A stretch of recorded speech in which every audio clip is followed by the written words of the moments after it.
Il y a plus de 200 ans, il y a eu une révolution. Une révolution américaine. Un événement qui a littéralement changé le cours de l'histoire. Une révolution menée par un groupe de personnes insatisfaites. Un groupe de personnes fatiguées de s'entendre dire ce qu'ils pouvaient faire, quand ils pouvaient le faire. Ces personnes en avaient assez de leur manque de choix et de liberté personnelle. Ces gens en avaient assez d'être contrôlés par d'autres. Ils en avaient assez d'être opprimés, assez d'être manipulés, et ils ont eu le courage de dire « ça suffit, je ne vivrai plus comme ça ».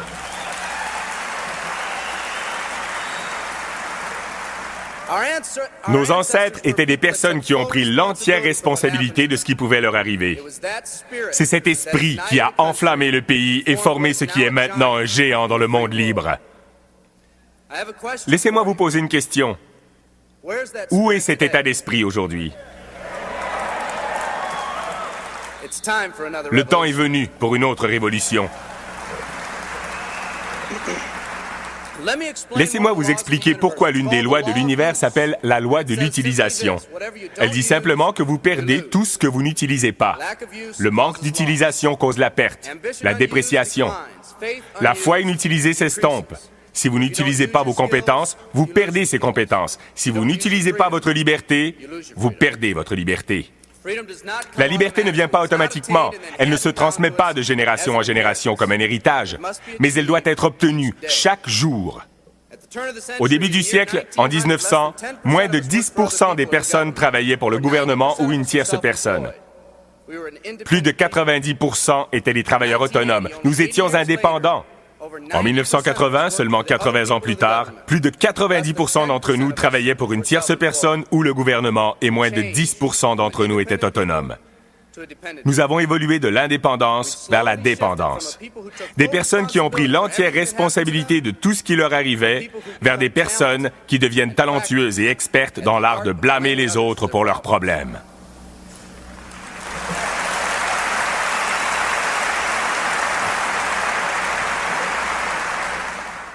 Notre géant s'est endormi. Nos ancêtres n'ont pas dit « Qui va prendre soin de moi ?» Ils ont simplement dit « Tout ce que je demande, c'est la possibilité d'être libre et la capacité de prendre soin de moi-même et de ma famille. » Aujourd'hui, nous élisons des politiciens pour qu'ils prennent soin de nous. Nous crions contre quiconque ose nous demander d'apporter plus de valeur à notre travail. Nous faisons tout notre possible pour répandre notre souffrance tout autour de nous. Et pourtant, personne n'est prêt à faire partie de la solution. Nous sommes passés d'une société qui payait en fonction de la valeur apportée à une société qui paie selon les droits et l'ancienneté, selon ce que nous croyons qui nous est dû. Nous agissons comme si quelqu'un devait assurer notre subsistance. Une partie de ce changement est due à la hausse spectaculaire de la conformité dans notre société. Nous avons tous appris à nous conformer. Des pressions incroyables sont mises sur nos épaules tous les jours pour faire les choses de la bonne façon, et pourtant personne ne se pose la question, est-ce vraiment la bonne façon? Un homme a dit un jour, « Je ne suis qu'une accumulation de miroirs qui reflètent ce que chacun veut voir de moi. » Nous vivons pour plaire à ceux qui nous entourent, et le plus effrayant, c'est que ces personnes font exactement la même chose. Les psychologues nous qualifient de personnes dirigées vers l'extérieur. Nous n'agissons pas, nous réagissons. Nous ne cherchons pas à être remarquables, mais à rentrer dans le moule. Nous sommes en mesure de répondre, mais pas de choisir.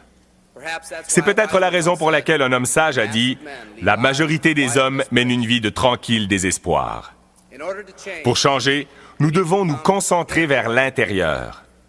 Devenir des personnes avec nos propres objectifs. Des personnes qui ne sont pas influencées par les opinions des autres. Et c'est difficile, car dès notre plus jeune âge, nous cherchons les opinions des autres pour nous orienter, valider nos décisions et nos actions. Nietzsche a dit « Nous avons besoin de plus de gens forts dans ce monde, parce que les faibles, par leur seule masse, imposent des idées faibles et des valeurs faibles sur nous tous. »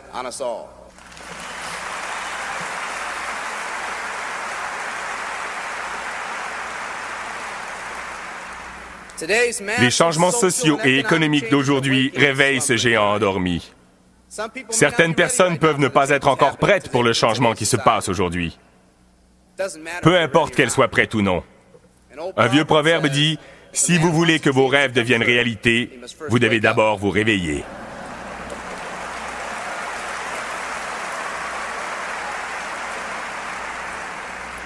Je suis pour ma part heureux de ces changements radicaux dans notre société parce que je crois que dans cette crise se trouve l'esprit d'indépendance qui autrefois propulsa ce pays. Certains d'entre nous sont enfin prêts à changer. La délocalisation de notre main-d'œuvre a forcé beaucoup d'entre nous à chercher quelque chose de mieux. Faire circuler des produits et des services, c'est notre affaire, notre but. Mais ce que nous devenons en poursuivant cet objectif est quelque chose de beaucoup plus important. Il s'agit de raviver cet esprit d'indépendance qui aura plus de valeur sur le long terme.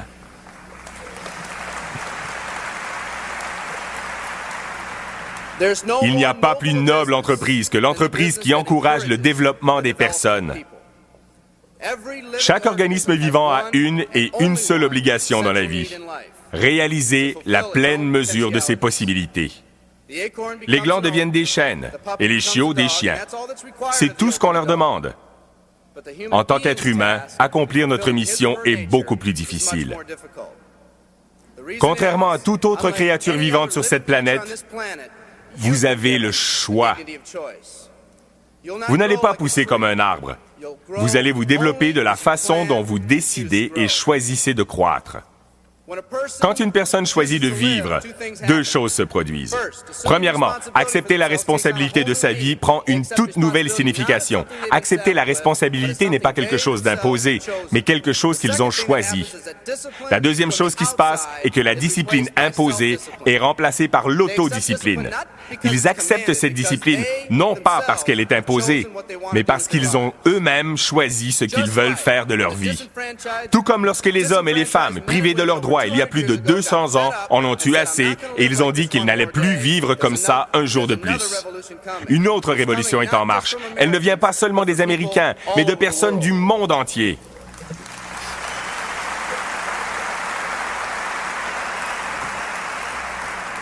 Elle vient de personnes qui ont été opprimées, lassées de faire des tâches sans intérêt, qui ont été sous-exploitées, qui ont été offensées ou ignorées, des personnes qui ont vu leurs espoirs maintes et maintes fois écrasés par les circonstances qui les entourent, des personnes qui jouaient le jeu dont les règles n'étaient pas les mêmes pour tout le monde, des personnes dont les rêves ont failli mourir par la force de la négativité et du pessimisme, des personnes qui attendent que la bonne occasion se présente, une occasion qu'elles pourraient saisir et y croire. Un endroit où les gens croiraient en elle. J'entends le grondement de cette révolution chaque jour. Les règles changent et la société est enfin prête pour ce changement. Les gens essaient de vous convaincre de ne pas vous lever. Ils auront parfois les meilleures intentions, mais nous devons lutter contre tout et tout le monde qui essaie d'influencer notre liberté. Et ils essaieront. Croyez-moi, ils essaieront.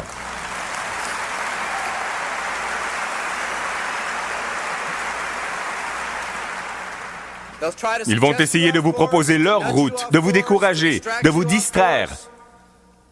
Cette autre révolution arrive. Elle va être conduite par un groupe de personnes uniques et courageuses comme vous.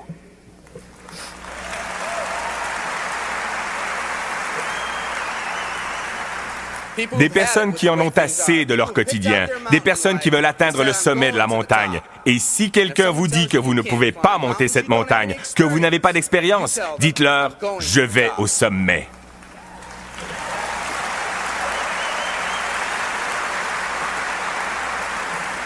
Et si votre voisin vous dit de choisir une autre montagne car celle-ci est trop rocailleuse, qu'allez-vous lui dire?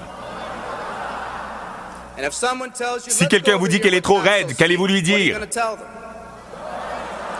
Et si quelqu'un vous dit « Ah, du marketing relationnel », qu'allez-vous lui dire? Et si votre ami vous dit « Pas celle-ci, elle est trop glissante », qu'allez-vous lui dire? Et si quelqu'un vous dit que vous ne pouvez pas monter car c'est trop rocailleux, trop raide, trop glissant, dites-lui « Écoute, je vais au sommet, tu me verras en haut ou mort sur le côté du chemin, mais je ne reviendrai pas en arrière. »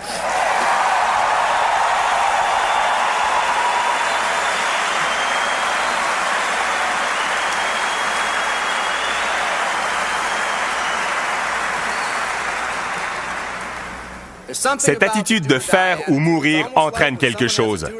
C'est comme si le destin, le temps et les circonstances se rencontraient et se disaient « Écoutez, il dit qu'il le fera ou qu'il mourra. Autant le laisser faire. »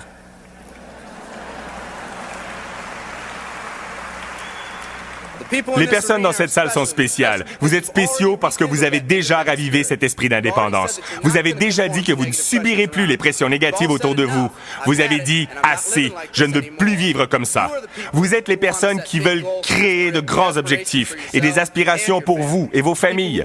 Les personnes qui veulent vivre dans un pays où les familles sont réunies au lieu d'être déchirées. Les personnes qui veulent un pays où posséder sa propre entreprise et contrôler son propre destin est habituel.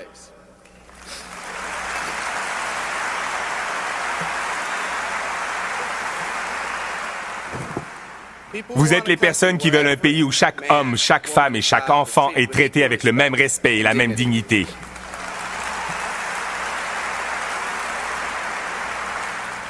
Les personnes qui vont payer n'importe quel prix pour que leur famille n'ait plus à vivre avec un héritage de dettes et de promesses non tenues.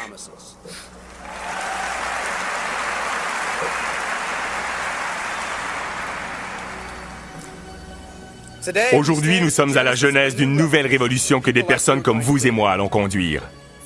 Theodore Roosevelt a dit ces mots il y a quelques décennies et je pense qu'ils sont particulièrement appropriés aujourd'hui. Il a dit « Nous voyons à travers les dangers du bel avenir et nous nous réjouissons comme un géant revigoré.